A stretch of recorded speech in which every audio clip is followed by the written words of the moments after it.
Halo semuanya, perkenalkan nama saya Rahmat Marpaung dari Prodi Teknik Elektro. Di sini saya ingin menjelaskan materi mengenai masuknya ideologi komunisme di negara Republik Indonesia, mata kuliah Pendidikan Kewarganegaraan. Komunisme adalah ideologi, pandangan filsafat, dan tindakan politik yang menciptakan tatanan sosial ekonomi berdasarkan kepemilikan bersama alat produksi. Tujuannya adalah mewujudkan masyarakat tanpa kelas sosial. Alat produksi yang dimaksud dalam komunisme adalah modal, tanah, dan tenaga kerja yang menganut paham komunisme selanjutnya disebut komunis. Komunisme masuk ke Indonesia dipelopori oleh Hendrikus Josephus Franciscus Maris Nevliet. Hendrikus merupakan warga Belanda yang datang ke Indonesia pada tahun 1913. Bersama Adolf Bars, Hendrikus mendirikan Indische Sociaal-Democratische Vereniging atau ISDV. Awalnya organisasi ini tidak mempropagandakan komunis, namun lambat laun mengubah diri menjadi berpandangan komunis. Setelah keberhasilan revolusi di Rusia, mereka memasuki organisasi-organisasi massa untuk menyebarkan paham ini. Salah satunya Serikat Islam atau SI, pimpinan Semaun. Kemudian SI terbelah menjadi SI Merah dan SI Putih. Akhirnya SI Merah lah yang menjadi partai komunis serta melakukan pemberontakan pada tahun 1926, 1948 hingga 1965 yang mengakibatkan kejatuhan Soekarno. Kemudian masuknya ideologi komunisme di negara Republik Indonesia adalah ditandanya dengan adanya gerakan G30 SPKI. Komunisme dilarang di Indonesia karena adanya TAP MPRS nomor 25 tahun 1966 tentang pembubaran Partai Komunis Indonesia. Pernyataan sebagai organisasi terlarang di seluruh wilayah negara Republik Indonesia bagi Partai Komunis Indonesia dan larangan setiap kegiatan untuk menyebarkan atau mengembangkan paham atau ajaran komunis atau Marxisme-Leninisme. Larangan ini diputuskan oleh Soeharto usai ia mengambil alih kekuasaan lewat surat perintah 11 Maret atau Supersemar.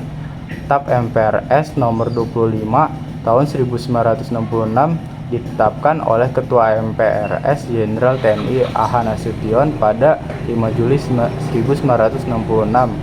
A.H. Nasution hampir menjadi korban peristiwa G30 SPKI. Peristiwa itu dianggap didalangi oleh PKI sebagai upaya kudeta. Padahal sebenarnya G30 SPKI dilakukan oleh tentara untuk melindungi Presiden Soekarno yang konon akan dilengsarkan oleh sejumlah jenderal yang disebut sebagai Dewan Jenderal. Soekarno sendiri menolak, menyalahkan apalagi membubarkan PKI atas G30 SPKI, kendati diprotes keras oleh masyarakat.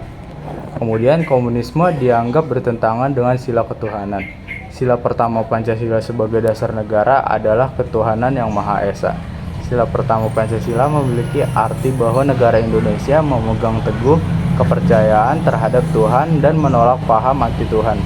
Jika dilihat dari komunisme murni yang menganggap agama sebagai candu belaka, memang bertentangan dengan sila ketuhanan. Akan tetapi komunisme sejak awal kemunculannya di Indonesia tidak menerapkan ateisme. Para tokoh PKI bahkan sebenarnya sangat religius, seperti Den Aidit yang rajin mengaji dan Amir Syarifuddin yang merupakan seorang Kristen yang taat. Kemudian komunisme dianggap membunuh nasionalisme. Paham komunisme dianggap membunuh rasa nasionalis karena di dalam komunisme semua hal diatur oleh negara. Apa yang dikatakan benar oleh negara adalah benar, dan apa yang dikatakan salah oleh negara adalah salah. Namun di Indonesia, gerakan komunisme sangat nasionalis dan turut berperan dalam kemerdekaan. PKI sebagai salah satu partai terbesar saat itu sangat berpegangan pada Pancasila. Kemudian komunisme dianggap membunuh hak asasi manusia. PKI dicap buruk akibat keterlibatannya dalam konflik pada tahun 1926, 1948, dan 1965. Beberapa tokoh PKI memang melakukan serangkaian tindakan radikal yang menghilangkan nyawa orang lain seperti pembunuhan Gubernur Jawa Timur Aryo Surjo pada peristiwa Madiun 1948. Akan tetapi komunisme yang masuk ke Indonesia sejak sebelum kemerdekaan sebenarnya tidak membenarkan kekerasan sebagai jalan utama oleh penganutnya, sehingga tidak sepenuhnya komunisme Indonesia mengabaikan hak asasi manusia. Adapun G30S PKI, rencana awalnya bukan membunuh melainkan menculik untuk dihadapkan ke Soekarno. Pelaku dan pihak yang bertanggung jawab terhadap G30S PKI adalah tentara. Kemudian, komunisme dianggap bergerak secara radikal. Radikalisme dalam ajaran komunis ditunjukkan dengan memaksakan satu paham atau aliran kepada semua orang. Ketika ada orang atau kelompok yang memiliki pandangan yang berbeda, maka bisa dianggap sebagai lawan. Hal tersebut bertentangan dengan demokrasi yang diterapkan di Indonesia. Indonesia sangat menghargai hadirnya oposisi dalam menjalankan pemerintahan untuk menciptakan keseimbangan atau check and balance. Selain itu, Indonesia juga melarang dan membendung munculnya gerakan-gerakan radikal dalam bentuk apapun yang dianggap akan merusak persatuan dan kesatuan Republik Indonesia.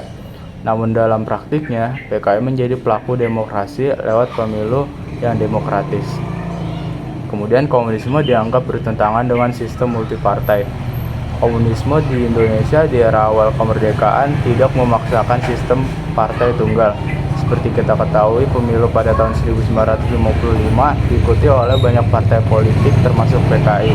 Dalam upayanya mewujudkan demokratisasi, sistem multipartai sebagai salah satu bukti kebebasan masyarakat dalam berorganisasi.